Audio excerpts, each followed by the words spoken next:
पिछले हफ्ते की बात है कि मैंने एक नौजवान से कहा कि यार नमाज का वक्त हो रहा है, आ जाओ नमाज पढ़ लेते हैं। तो मुझे कहने लगा कि मौलाना मेरे कपड़े नापाक हैं। ये अल्फाज में कम से कम 200-300 दफ़ा जब हम अल्लाह के रास्ते में निकलते हैं तो ये सुनता आ रहा हूँ मैं कि जिस नौजवान को बोलो कि यार नमाज पढ़ ले, वो कहता है मेरे कपड़े नापाक हैं। हालांकि इस्लाम हमें क्या कहता है, तहारत निस्फ ईमान है। ये अल्लाह के नबी सल्लल्लाहु अलैहि वसल्लम का फरमान है। मुस्नद अहमद की हदीस है, अक्सरु अज़ाबिल क़ब्रि मिनल बऊल, कि मैंने सबसे ज्यादा कब्र में, अल्लाह ने अपने हबीब सल्लल्लाहु अलैहि वसल्लम के सामने पर्दे हटा दिए। फरमाया मैंने कब्र में सबसे ज्यादा जो लोगों को अज़ाब में मुब्तला देखा वो नापाकी की वजह से। बुखारी और मुस्लिम की एक और हदीस में अल्लाह के नबी सल्लल्लाहु अलैहि वसल्लम का इरशाद है, आप सल्लल्लाहु अलैहि वसल्लम सहाबा की जमात के साथ कब्रिस्तान से गुजरे तो फरमाया कि इन दो कब्रों पर नापाकी की वजह से मुर्दों पर अज़ाब हो रहा है। ये हमें बतलाने के लिए, यहाँ से सुना और यहाँ से निकालने के लिए नहीं है। हमारी कश्मीर में तशकील हुई, जिस घर में हम जाते नीचे दरिया बह रहा है, वो कहते हैं कि नहीं जी मौलाना कपड़े नापाक हैं, ठंड है,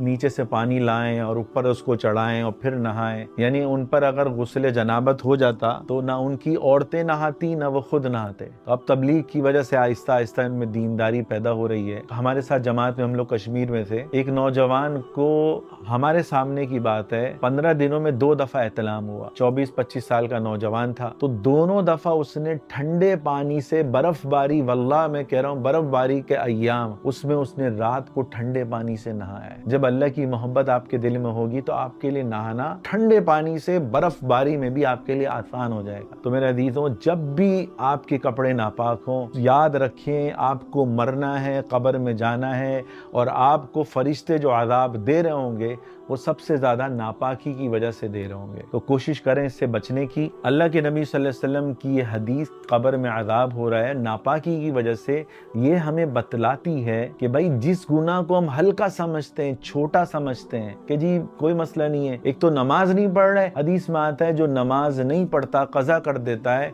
वो 2,88,00,000 साल एक नमाज कज़ा करने पर उसको जहन्नम में जलना पड़ेगा। एक तो आप नमाज नहीं पढ़ रहे, दूसरा आप उस गुनाह को छोटा समझ रहे हो जिसके बारे में अल्लाह के नबी सल्लल्लाहु अलैहि वसल्लम की मैंने हदीसें सुना दी। आजकल के नौजवानों से मैं ये कहूंगा, इस हदीस को अपने दिल में लिख कर रख लें। कभी भी आप ये ना बोलें कि जी मैं नापाक हूँ इसलिए मैं नमाज नहीं पढ़ रहा। याद रखें कब्र में अंधेरा होगा, आप तन्हा होंगे, वहां कोई वकील ना होगा, वहां सिर्फ हमारे आमाल होंगे। अगर हम दुनिया में नापाक रहे तो याद रखें वही चीज हमारे लिए अज़ाब का जरिया बन जाएगी। पेशाब की नापाकी ये कोई हादसा नहीं है, ये गफलत है, और ये वो गफलत है जिसकी वजह से अक्सर तबलीग वाले आते हैं तो हम बोल देते हैं जी मैं तो नापाक हूँ, मैं नमाज नहीं पढ़ सकता, तिलावत नहीं कर सकता, जिक्र नहीं कर सकता, कुरान की तिलावत, ये सब जो है खतरे में आ जाती है, क्योंकि नापाकी की वजह से ना नमाज कबूल होती है, हत्ता के वो फरिश्ते जो आपके हिसार में करते हैं, आपकी हिफाजत करते हैं, वो भी आपसे दूर कर दिए जाते हैं। सबसे बड़ा नुकसान ये है। अमेरिकन एक औरत जो हॉस्टल में जो लड़के थे उनके कपड़े धोती थी, एक लड़के की पाकीज़गी वो उसके इस्लाम लाने का जरिया बन गई। वो सालों उसको देखती रही कि वो जब भी अंडरवेयर उसकी आती तो बिल्कुल साफ होती, उसमें कोई गिलाजत लगी हुई नहीं होती। गुनाह की नौसत की वजह से इंसान बदबूदार हो जाता है। याद रखें जो पाकीज़ा होगा उसके